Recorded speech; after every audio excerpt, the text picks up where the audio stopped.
நமஸ்காரம். உங்கள் அன்பிற்கும் அபிமானத்துக்கும் வித்யாபுத்திரன் பிஆர் ராஜா குளத்தூர்லேருந்து பேசுகிறேன். இன்றைக்கி 61வது வீடியோ ரிலீஸ் ஆகுது.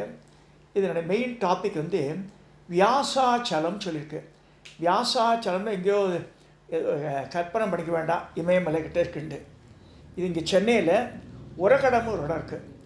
அதாவது சென்னை முடிச்சூர் வழியாக போகும்போது சரி, இப்போ நிறைய ஹைவேஸ்லாம் மாற்றிட்டார் ரூட்லாம். ஸோ முடிச்சூர் வழியாகவும் போகலாம், இல்லைன்னா வெள்ளக்கோட்டை வழியாகவும் வரலாம். இப்போ நிறைய புதுசாக அந்த பைபாஸ் ரோட்டில் நிறையா போட்டிருக்கா. கண்டிகைன்னு ஒரு இடம் இருக்குது, ஒரு ஜங்ஷன். அங்கே தான் மகாமேரு தியான நிலையம்னு முருகபூஷன்றவர் கட்டியிருக்கார். பரமாச்சாரியாவோட பக்தர் அவர் தான் மகாமேருவில் முதல்ல பண்ண ஆரம்பித்தவர். 500 கிலோ எடையை உள்ள பிரம்மாண்டமான மகாமேரு, 5க்கு 5 சைஸு, 5 அடிக்கு 5 அடி இருக்கும். அது பண்ணி 500 கிலோ எடை. அது கருங்கல் பீடத்துலன்னு எப்படி சாஸ்திரத்தை இருக்கோ அது மாதிரி பண்ணி பிரதிஷ்டை பண்ணி, அங்கே உருவமே கிடையாது கோவிலில். துத்தி நித்யா பூஜை எல்லா எந்திரங்கள் தான் மொத்தமே. இது மகாமேரு மட்டும் நல்லா கொடுத்துட்டு இதுலேருந்து மேடையிலேருந்து பார்த்தாலும் ஒரு உயரமே 4 அடி உயரத்துக்கு மேலே இருக்கும். அது அந்த ஜங்ஷன்லேருந்து லெஃப்டில் ஒரு 2 கிலோமீட்டர்ஸ் உள்ளே போனால் எழுச்சூர். இப்போ ப்ரெசன்ட் நேம் எழுச்சூர். புராண காலத்தில் ரொம்ப சொல்ல மாட்டேன், ஒரு 500 வருஷத்துக்கு முன்னாடி இட் வாஸ் கால்ட் வியாசாச்சலம் பேர். சலம்னா மலை, நல்லா புரிஞ்சுக்கணும். சலம்னா மலை, வியாசாச்சலம்னா வியாசர் வந்திருக்காரான்னு நமக்கு சந்தேகம் வந்துடும். ஆமாம், வியாசர் அங்கே தங்கியிருக்கார், அதுன்னு சொல்கிறேன்.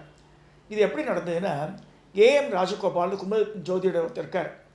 இப்போ கூட அவருக்கு பொன்விழாலாம் நடந்து 100 வயசு ஆச்சு அப்படின்னு சொல்லிட்டு அவருக்கு பெரிய கோலாகலமாக பண்ணேன். Good writer. எல்லாமே இப்போ ஏற்பட்ட ஆளாவது சரி சர்க்கிள் இருக்கும். அதில் அவள் பையன் கூட கிம்பெடுத்து ஆக்சிடென்ட்டு போயிட்டா. நம்ம ப்ரெடிக்ஷன் பண்ணலாம் தவிர கடவுள் சத்தனுக்கான அவர் நிறைய மெனக்கட்டு ஒவ்வொரு கோவிலையும் எடுத்து எழுதியிருக்கார். ராஜகோபாலனுடைய அந்த ரைட்டிங்ஸ் பார்த்து தான் இட் அட்ராக்டட் மீ. எனக்கு கால் ஆப்ரேஷன் ஆகி நடக்க முடியாமல் ரொம்ப துன்பப்பட்டிருந்தேன். வாக்கர் வச்சு தான் நடக்க முடியும் என்னால். அந்த மாதிரி இருக்கும்போது சுவாமியை பார்க்கணும் ஒரு இருந்தது. நானும் என் சிஸ்டர் மட்டும் தான், லக்ஷ்மின்னு ஒரு சிஸ்டர் அம்பத்தூரில் இருக்கா. அவள் தான் போனோம், நானும் காரில் போனோம். சாயந்தர வேலை ஆகிடுது. அன்றைக்கி பார்த்தா சங்கட சதுர்த்தி. ஏன்னா அந்த இதில் மர தூரிந்தது. உள்ளே நுழைஞ்ச உடனே அந்த கண்டிகை ஊரை தாண்டின உடனே ஒரு 2 கிலோமீட்டரில் இது வந்துடுது. ஸோ குளம் பெருசாக கருங்கல்லையே கட்டியிருக்கா. அந்த குளத்தை பக்கத்து கருங்கல்லையே திருப்பணி பண்ணப்பட்ட கோவில். ரீசெண்டாக கும்பாபிஷேகம் ஆகியிருக்கு அதுக்கு. சரி எழுச்சொல்லி சொல்கிறாரு. அங்கே என்ன சுவாமி பேர் என்னென்னா வித்தியாசமாக இருக்குது. பாம்பி பேர் நல்லிணக்கேஸ்வரர். இப்போ நிறைய பேர் ஃபோன் பண்ணி கேட்குறா, ஆமாம் எனக்கு ஹஸ்பண்டுக்கும் ரிலேஷன்ஷிப் சரியில்லை. வாழ்க்கையில் கணவன் மனைவி ஒத்துமைக்காக உண்டான கோவில் அது தென்னை பக்கத்தில் இருக்கதான். ஈஸ்வரன் பேரை நல்லிணக்கேஸ்வரர். ஆற்றுல பிரச்சனைகள் இருந்தால் கணவன் மனைவிக்கு குழந்தைகளுக்கு இருந்ததுன்னா அது நல்ல இணக்கம் ஏற்படுத்தும். குழந்தை ஃபேமிலியில் நல்ல இணக்கம் ஏற்படுத்த சொல்லியிருக்கு. நல்லிணக்கேஸ்வரர் பேர். அம்பாள் பேர் தெய்வநாயகி. உள்ளே நுழையும் போது அம்பாள் வந்துடுவா. நம்மளுடைய வாசப்படி உள்ளே நுழைஞ்ச கோவில் உள்ள நம்மளுடைய வலப்பக்கத்தில் அம்பாள் வந்துடுவோம், இடப்பக்கத்தில் சண்முகர் இருப்பார். அப்படியே உள்ளே பாரு, பெரிய சன்னதி, பிரம்மாண்டமான லிங்கம்.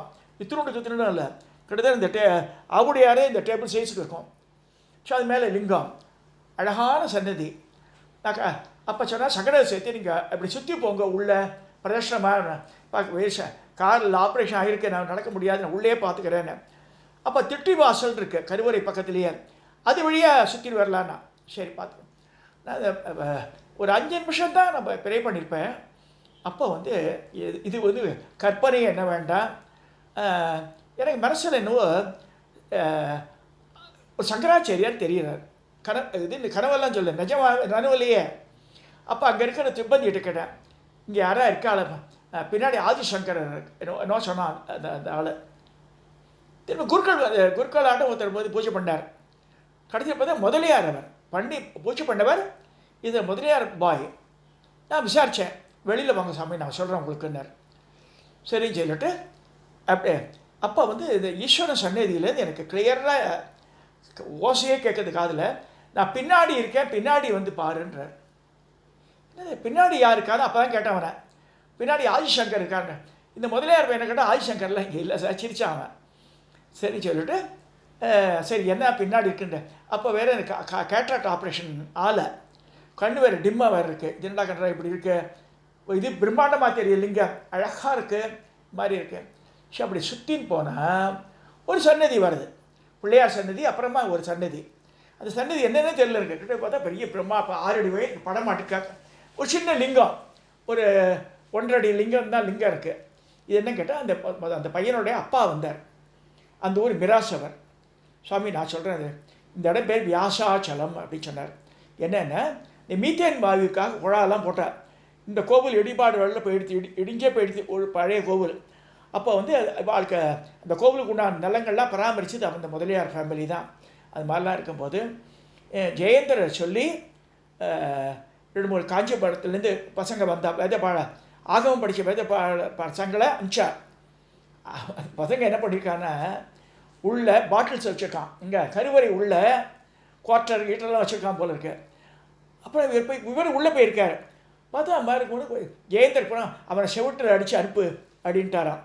ஸோ அது மாதிரி ரெண்டு பையன் பண்ணிட்டான். அவள் பேச்சுலர் பாய் ஆகமம் படித்து வேத பாடத்தில் படித்த பசங்க கோவிலுக்கு நேரத்தோடு திறக்காமல் அவருக்கு அக்காமடேஷன் கொடுத்துருக்கா, சம்பளம் கொடுத்துருக்கா பண்ணியிருக்கா. மாதிரி காட் இரிட்டேட், ரொம்ப வெக்ஸ் ஆகிடுது இந்த முதலியாருக்கு. இவ்வளோ கஷ்டப்பட்டு பண்ணுற வேண்டாம். அப்போ தான் இந்த சட்டகோமட்டில் இந்த மீத்தேன் வாயுக்காக தோண்டும் போது பூமி முழுக்க மலையாக இருக்குது. அந்த ஊரில் எங்கே பார்த்தாலும் பாறாங்கல் தான் இருக்குது. அப்போ அவள் உடச்சி எடுத்து பைப்பெல்லாம் எரெக்ட் பண்ணிட்டா. அந்த கல்லை என்ன செய்வானா இவாளை கொடுத்துட்டா இருக்க கோவில் கட்டுறதுக்கு.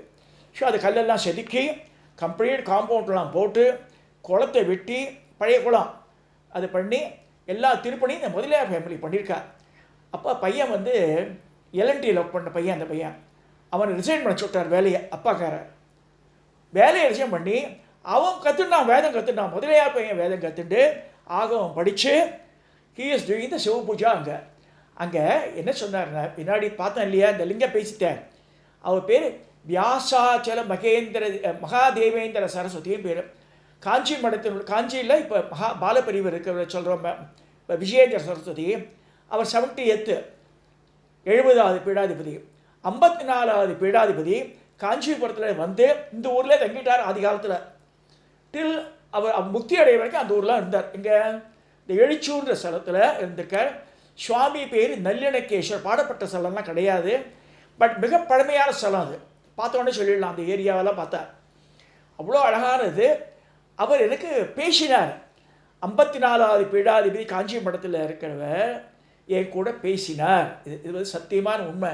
ஏன்னா அவர் நான் போய் சொல்லணும் அவசியம் இல்லை எனக்கு. அவர் சொல்கிறார், நீ வந்து பார்த்துட்டு போவேன்ன்றார். பார்த்துட்டு போனால் அப்புறம் கால் கொஞ்சம் ஓரளவுக்கு நடக்கிற மாதிரி ஆச்சு எனக்கு. அதுக்கப்புறம் 2-3 தடவை போய் நவராத்திரி போது இந்த சர்வமங்களா மண்டலி அழிச்சும் போய் இந்த கௌரி மாமி அழிச்சும் போய் அவ்வளோ அபிஷேகம்லாம் பண்ணி நவராத்திரியில் கோலாகலமாக கொண்டாடினோம். அந்த முதலியார் குடும்பம் அப்படியே பாடுபடுறது அந்த சிவனுக்காக.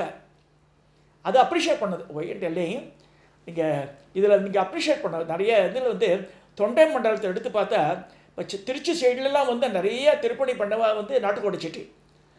தொண்டை மண்டலத்தில் நிறையா திருப்பணி பார்த்து முதலியார் ஃபேமிலி தான் பண்ணியிருக்கா. நான் என்னுடைய ஆய்வு இது. எங்கே பார்த்தாலும் பார்த்தா முதலியார்கள் தான் சிவன் கோவில் எடுத்து பண்ணுறா.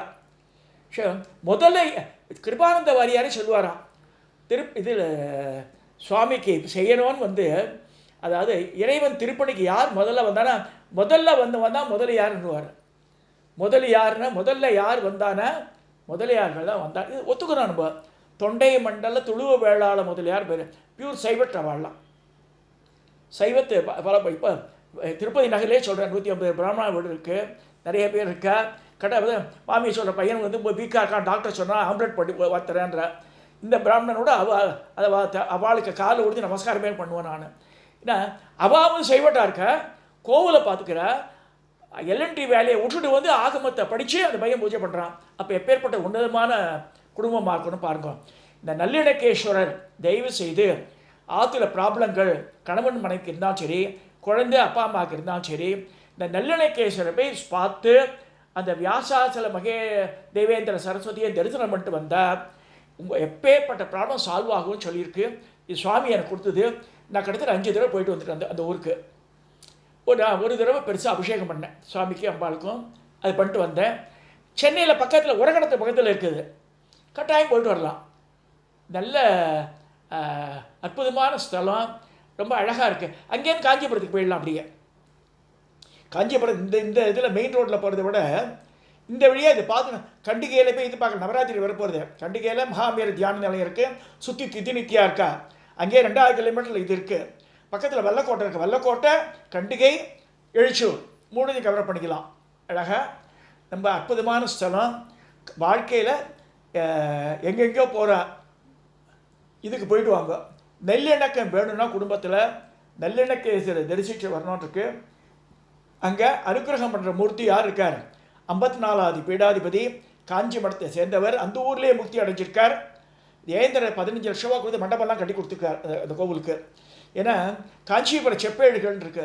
அதை பார்த்து போய் ஜெயேந்திரர் இந்த காலத்தில், ஜீவித காலத்தில் ஒவ்வொரு ஊரும் வந்து சர்ச்சுடு அந்தந்த இடத்துக்கு போய் அந்த செப்பேட்டில் எழுதியிருக்கு. வியாசாச்சலர்னா உரகடம் சொன்னார். அதை எப்படி கண்டுபிடிக்கிறது? பல நூல்கள், பல பெரியவாள்லாம் பார்த்துருக்கேன். ஜெயேந்திரர் சாதாரண மனுஷர்கள். அவர் வந்து நிறைய ஆராய்ச்சி பண்ணி ஒவ்வொரு ஊரில் எங்கெங்கே இவாள்லாம் சமாதி ஆகியிருக்கான்னு, முக்தி அடைஞ்சிருக்கான்னு பார்த்து அங்கே கோவில் கட்டியிருக்கார். ஸோ ஜெயேந்திரனால் இந்த கோவில் கொஞ்சம் முன்னுக்கு வந்ததுன்னு சொல்லி நான் இந்த உரையை இதோட நிறைவு செய்யணும்.